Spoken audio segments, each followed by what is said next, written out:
The first and only thing you could see when you walked into the office of the department chairman was this great big pair of soft, huge, pendulous breasts. They'd be staring at you, nipples and all. They'd be hanging in a picture that was hanging on a wall of cinder block, painted in institutional beige.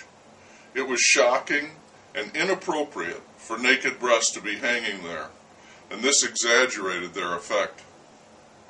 The office was a reception area for a clinical laboratory, and while the paintings were not pornographic, or even erotic in the sense of tantalizing, it was their extreme unexpectedness in that otherwise severe and sterile location which gave them their power to shock and stare. Yes, stare. These brazen paintings looked at you, challenged you, dared you not to react. It was great sport to observe the looks on the faces of newcomers, mainly medical supply salesmen, when they would first see the painting on the wall, reel, and then try to regain their composure and conduct a serious discussion with one of the secretaries about an appointment or a sale. The secretaries, 3 of them, all female, were not fond of the paintings, but they had no say in the matter. The office belonged to the head of the laboratory, Dr. Franklin Drake. Dr. Drake was a vain man, the kind of vanity that translates intelligence into genius and a handsome appearance into the hypnotic looks of a Svengali. He had a mustache and a Van Dyke beard, dark eyes, and hair the color of which he carefully maintained to match his eyes. To all of us who worked in the lab, Dr. Drake was known as the Goose. It wasn't a highly original name, as nicknames go, but it was popular, our pin against his balloon. We'd see a new painting and say, "Better go take a gander at the latest one by the Goose." Dr. Drake was responsible for the paintings of the nude young women on the wall, and not just because he had hung them there. Dr. Drake had also painted them, so there was his prerogative as an artist to consider if you thought, even for a moment, to object. And it was clear to everyone that the Goose considered himself to be a veritable Rubens. Monday was the morning he would most frequently unveil a new study. That is what he called them, his studies. It was still life work, but instead of peaches and apples and daisies and tablecloths, vases and bowls, the Goose painted naked pictures of nubile young college girls. To him, they were nude studies out of the classic tradition. To the rest of us, they were the paintings of young, very attractive women with big knockers.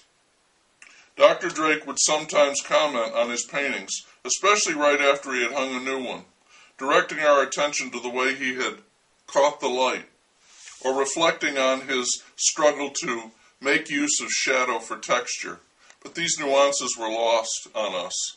To us, the Goose was a guy who had a thing for big majambas. Over a 2-year period, I saw an awful lot of nude studies. The Goose cranked them out like some kind of artistic assembly line.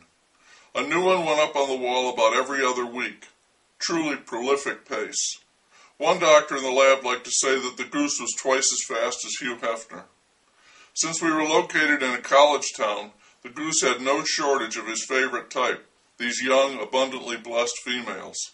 He paid well, and I have no doubt that he conducted himself like a perfect gentleman, so he had no end of young ladies who were willing to sit for him. The Goose was a fair painter, I guess. His faces looked like faces, and the breasts looked like breasts. He certainly had enough practice, and true to his compulsion, he stuck to his one great theme. Our theory was that his mother had not nursed him long enough. As one of the secretaries said, she stopped before he was 21. To the Goose, that room was not his outer office. It was his public gallery. Once in a very great while, a painting of flowers would be up on the wall, or perhaps a duck of some kind.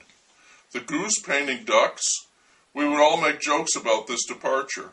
The students must be on spring break, we would say, figuring he was encountering a rare drought in models. Or a wag would say, maybe he's got breast block, thinking that the artist was temporarily incapable of rendering his one great subject. Then one day one of the secretaries noticed that the flowers and ducks seemed to coincide with the rare visits to the office made by the goose's wife. I became friends with one of the secretaries. We enjoyed a joshing sort of interplay, then we rapidly graduated to a greater intimacy. Love may be blind, but it can open your eyes. I'd never considered Karen as anything special in the beauty department before, but now the scales fell away and I could see that she was clearly something splendid.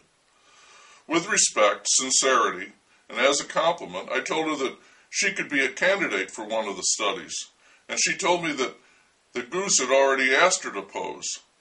She had politely refused. "It's bad enough having to work in that office," she said, without having to look at myself on the wall. Karen lived in a house that she rented with two other women. One of them, Vivian, also worked in the lab, and to the best of my knowledge, she was the only person ever positively identified as a model in one of the goose's studies. One Monday, there she was, hanging on the wall. Vivian had long jet-black hair, dark skin, and she was very tall, heavy in the hips and thighs, had a large nose, and two monstrous breasts. She was also an extremely insecure young woman who thought that posing in the nude might be helpful to her sense of identity. And it was. Apparently the sessions went very well, and she was pleased with the experience as well as the results until it was hung up in the office and she and her breasts became the center of attention. We could hardly believe it when we saw Vivian up there in her birthday suit. Somehow everything changes when you actually know the person. We who had become blasé to the parade of breasts were truly shocked when we saw it was Vivian. She caused a bigger stir than normal for the Monday morning unveiling. It was such a stir that she had to take 2 days sick leave to recover from it, the first time I'd ever heard of someone using acute embarrassment as an acceptable excuse for missing work.